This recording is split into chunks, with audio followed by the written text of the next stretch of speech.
Hello everyone, आप लोगों का बहुत बहुत स्वागत है हमारे यूट्यूब चैनल नईमुद्दीन ला क्लासेस पर। और यदि अभी तक आपने हमारा यूट्यूब चैनल सब्सक्राइब नहीं किया है तो प्लीज सब्सक्राइब कर लीजिए। इसका सब्सक्रिप्शन पूरी तरह से निशुल्क है, कोई पैसा नहीं है।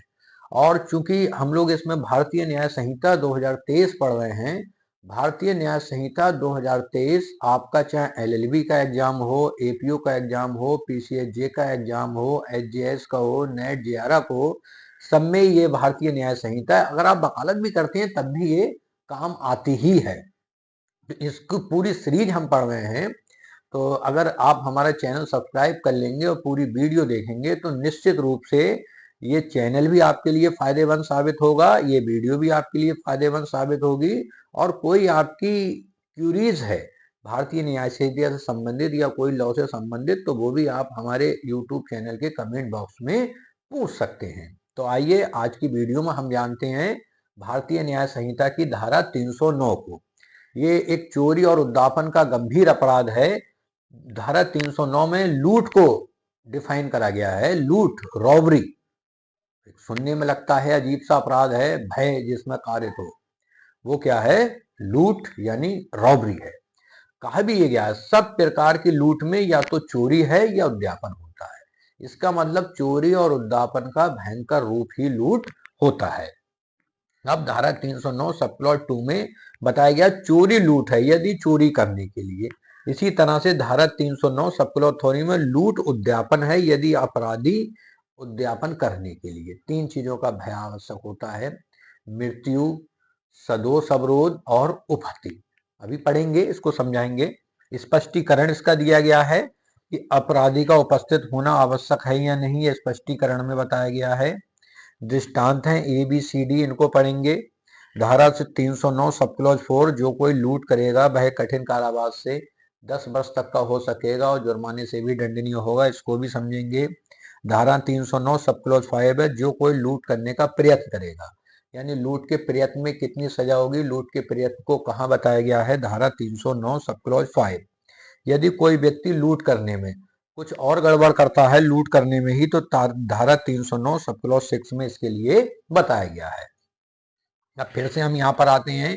धारा 309 सब प्लॉट 2 में चोरी लूट है यदि चोरी को करने के लिए, क्या करने के लिए उसको समझते हैं। मैं समझाता हूं आपको कि चोरी लूट है यदि उस चोरी को करने के लिए या उस चोरी के करने में या उस चोरी द्वारा अभिप्रात संपत्ति को ले जाने या ले जाने का प्रयत्न करने में अपराधी उस उद्देश्य से स्वेच्छा किसी व्यक्ति की मृत्यु या उपहति या उसका सदोष अवरोध या तत्काल मृत्यु का या तत्काल उपहति का या तत्काल सदोष अवरोध का भय कारित करता है या कारित करने का प्रयत्न करता है। तो देखिए तीन चीजें हैं, मृत्यु, उपहति और सदोष अवरोध। अगर इनका भय कारित करता है कोई व्यक्ति चोरी करने में, तो वो क्या करता है? लूट कारित करता है। इसी तरह से लूट उद्दापन है।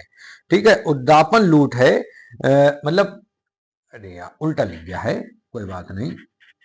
मतलब जो उद्दापन है ये कब लूट में बदल जाएगा? उद्दापन लूट है कब बदल जाएगा? यदि अपराधी वह उद्दापन करते समय भय में डाले गए व्यक्ति की उपस्थिति में है, ठीक है, और उस व्यक्ति को स्वयं उसकी या किसी अन्य व्यक्ति की तत्काल मृत्यु या तत्काल उपहति या तत्काल सदोष अवरोध के भय में डालकर भय उद्दापन करता है, और इस प्रकार भय में डालकर इस प्रकार भय में डाले गए व्यक्ति को उद्दापन की जाने वाली चीज उसी समय और वहां ही परिदत्त करने के लिए उपस्थित करता है, तो ऐसा उद्दापन भी किसमें बदल जाएगा?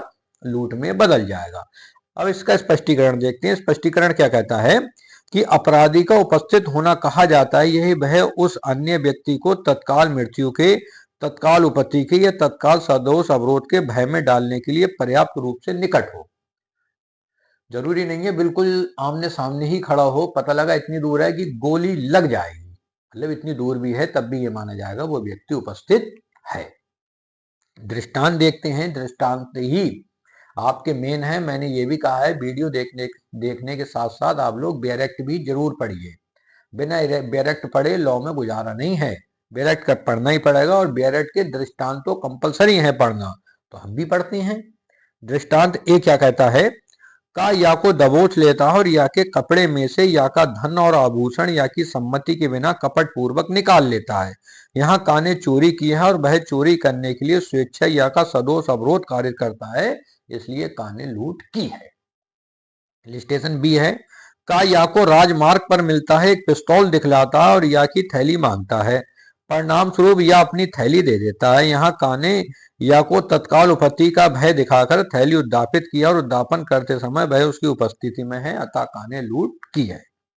इलिस्ट्रेशन सी है, का राजमार्ग पर या और या के बालक से मिलता है। का उस बालक को पकड़ लेता है और यह धमकी देता है कि यदि या उसको अपनी थैली नहीं परिधान कर देता है तो वह उस बालक को कगार के नीचे फेंक देगा। परिणाम स्वरूप या अपनी थैली परिधत कर देता है। यहाँ काने या को यह भय कारित करके कि वह उस बालक को जो वहां उपस्थित है तत्काल उपत्ति या उसकी थैली उद्दापित की है, इसलिए काने या को लूटा है। लास्ट इलिस्ट्रेशन है, इलिस्ट्रेशन डी क्या कहता है, का या से यह कहकर कि संपत्ति अभिप्राप्त करता है कि तुम्हारा बालक मेरी टोली के हाथों में है और यदि तुम हमारे पास 10,000 रुपए नहीं भेज दोगे तो वह मार डाला जाएगा। यह उद्दापन है और इसी रूप में दंडनीय है, किंतु यह लूट नहीं है जब तक कि या को उसके बालक की तत्काल मृत्यु के भय में न डाला जाए। देखिए जो निगेटिव इलिस्ट्रेशन है डी, ये पढ़ना बहुत जरूरी है, इसको बड़ा ध्यान पूर्वक सुन भी लीजिए, पढ़ भी लीजिए। अब आते हैं धारा 309 सब क्लॉज 4 पर। तो कहा गया जो कोई लूट करेगा वह कठिन कारावास से जिसकी अवधि 10 वर्ष तक हो सकेगी दंडित किया जाएगा और जुर्माने से भी दंडित होगा। और यदि लूट राजमार्ग पर सूर्यास्त और सूर्योदय के बीच की जाए तो कारावास 14 वर्ष तक हो सकेगा। यानी यदि रात का समय है, भाई साधारण लूट करेगा तो कितना है 10 वर्ष, और यही राजमार्ग है यानी नेशनल हाईवे है और है समय रात का, तो ये कितना हो जाता है 14 वर्ष, ठीक, और जुर्माना भी हो सकेगा। अब आते हैं धारा 309 सब क्लॉज 5 पर। यह क्या कहती है, जो कोई लूट करने का प्रयत्न करेगा वह कठिन कारावास से जिसकी अवधि 7 वर्ष तक की हो सकेगी दंडित किया जाएगा और जुर्माने का भी दायी होगा। यानी लूट के प्रयत्न में कितना कठिन कारावास कितना हो सकेगा 7 वर्ष तक और जुर्माना भी।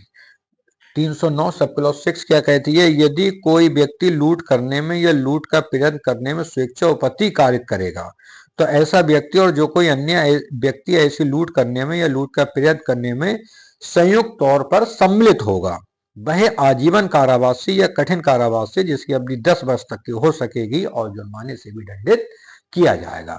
यानी इसमें कितना हो सकता है, आजीवन कारावास भी हो सकता है यदि उपहति कारित की जाती है, ठीक। यहाँ आजीवन कारावास और अन्यथा 10 वर्ष तक का कारावास और जुर्माना भी हो सकता है।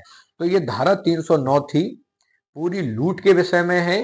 एक बच्चे ने हमसे कहा था कि पुरानी आईपीसी की भी धारा रिपीट कर दिया, जो आईपीसी में थी धारा 390, इसीलिए मुझे 390 भी याद रहा था।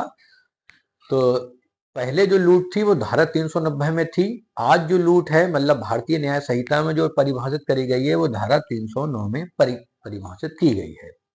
पूरी वीडियो आपने देखी, इसके लिए धन्यवाद। यदि फिर भी कोई चीज आपकी समझ में ना आई हो तो कमेंट बॉक्स में जरूर पूछिए, वीडियो अच्छी लगे तब भी पूछिए, मतलब कमेंट करिए, और कोई चीज कमी है तब भी उसको बताइए, उस कमी को दूर करने का प्रयास किया जाएगा। वीडियो देखने के लिए बहुत बहुत धन्यवाद।